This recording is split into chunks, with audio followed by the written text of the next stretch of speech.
Hey guys, what's up? Today I'm doing NBA vlog number 3, so I'm so excited for this.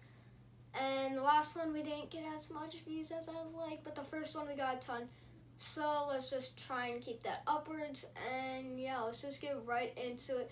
And first off, I'm going to talk about Vince Carter and that he's signing another year. He's going to be playing year 22.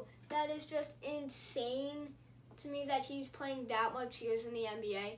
He's going to be 42 years old.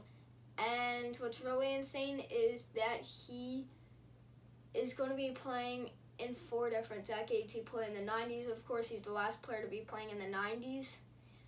And his problem was basically in the 2000s and early 2010s maybe. And he will be playing in 2020s, hopefully. Hopefully he plays 19 games, so of course he could reach another milestone. And what I really like about this is that he's staying on the Hawks. Now, of course, I wanted him to go to the Raptors. I think we all did. It would just be cool for him to play one last year with the Toronto Raptors, which he had his prime in. But him playing with the Hawks is okay. Now, I don't even know if they would want Vince Carter back. I mean, they probably would. But Kawhi led them to the title. Vince Carter didn't. He might be a little bit mad at him that he didn't. But it's Vince Carter. I think they like him back. But he signed with the Hawks, 1-year deal. I love this just because, of course, he's pretty old. He's had a ton of experience in the league. But the Hawks team is really young with players like Trae Young, DeAndre Hunter, Cam Reddish, Kevin Huerter, John Collins. I could go on and list more players. But their team is just really young, really young core. And that's what their team is going to be led of. Trae Young, John Collins, DeAndre Hunter, Cam Reddish, those players, those young players that need experience. And Vince Carter is going to teach them a lot this year, I hope, and just teach them more about the league. Now, Trae Young and John Collins have been with him before, but they're still pretty young, still definitely can take some of Vince Carter's mentorship. Same with Kevin Huerter, but Cam Reddish, I feel like is going to take a ton, and DeAndre Hunter, especially those two good rookies, they can take a ton. Bruno Fernando can take some. They just need all the mentorship from Vince Carter because he's old, he has experience, these players don't. That's just going to be huge for the team leading into the future, and this is going to be a really good move for the Hawks, even though it's a 42-year-old signing a 1-year deal. Sounds crazy, but it's going to be a huge move in their rebuild. Now, next we have to talk about Pop jokes about Tim Duncan. Now, this is just so funny.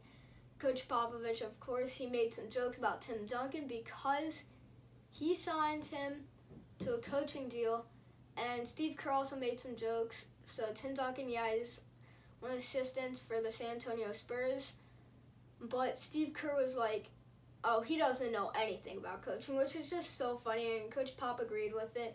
But I think this is right that Popovich is like, this dude has got me so much money, he's got me so much fame, he's got me so much rings, he deserves to have this, and I think that's cool. But Tim Duncan, I don't even know what it's going to be like when he's coaching. I don't think he's going to be good at it at all. I don't think he's even going to be doing anything.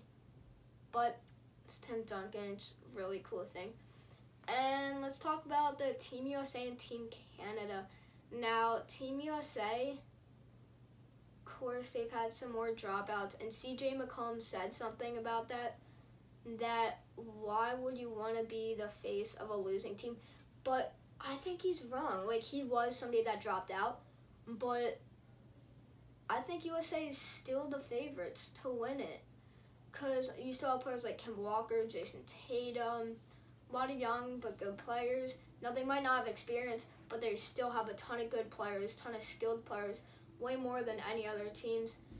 And I think that they definitely have the potential to win it. I think that they are the heavy favorites. And Team Canada, my gosh, like their entire team basically dropped out a little bit ago. So they're stuck with Kelly Olynyk as one of their best players. They just don't have any good players like RJ Barrett, Shai Gilgeous-Alexander, and way more players dropped out. Andrew Wiggins, just a ton of players dropped out, and their team is not good at all. I do not expect Canada to make it far at all.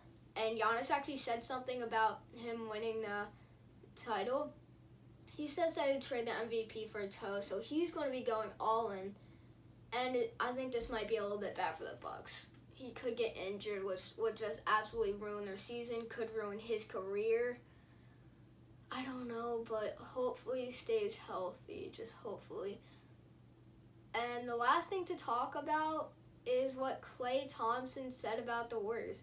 He said, I'm probably not going to be back before the All-Star break, but I just want a chance. If we're in playoff contention, I think we can do it. Of course, I think they can win a title if they're like a 6, 5 seed. Can't be a 7 or 8 seed against one of those top-heavy teams.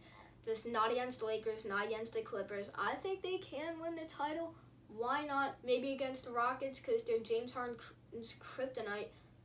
He cannot win against Steph Curry and them, especially in the playoffs. And I think that if Klay Thompson returns healthy and as good as ever before the playoffs, or when they're in the playoffs at the start, I think they can definitely win the title. Why not? Their main problem is going to be perimeter defense, and Klay, he's a great defender. Now, he might lose some of that because, of course, ACL injury definitely takes away some skill. But I think Klay Thompson, if he just stays a good defender and is a catch-and-shoot guy, it's going to be great for the team. Now, I expect him to be playing small forward. But yeah, he's going to be helping the perimeter defense so much, and I don't see why they can't win at all. I think Willie Cauley-Stein, Kevin Looney, Kevon, they're so underrated.